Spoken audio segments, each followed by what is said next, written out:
ఎవరికైనా సంతానం కలగాలంటే జాతకంలో గ్రహాలు అనుకూలంగా ఉండాలి. ముఖ్యంగా గురుగ్రహం అనుకూలంగా ఉండాలి. పంచమ స్థానం పంచమాధిపతి శుభగ్రహాలు అయి ఉండడం కానీ ఫ్రూట్ఫుల్ అంటే ఫలవంతమైన రాసుల్లో కావడం వల్ల సంతానం చాలా సులభంగా కలుగుతుంది. అలా కానప్పుడు కొన్ని రాసుల్లో ఈ పంచమ భావం పడితే సంతానం కలగదు. ఆ రాశులు ఏంటంటే వాటిని బ్యారన్ సైన్స్ అంటారు. వాటిని ఏరి మేషము మరియు మిథునము మరియు సింహము కన్యా రాశులను బ్యారన్ సైన్స్ అని అంటారు.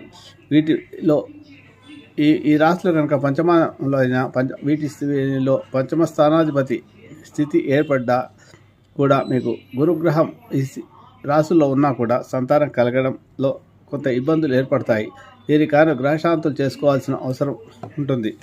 గురుగ్రహానికి ఆ రాశులకు శాంతి చేసుకోవడం వల్ల కొంత మీకు సంతాన ఫలం లభిస్తుంది.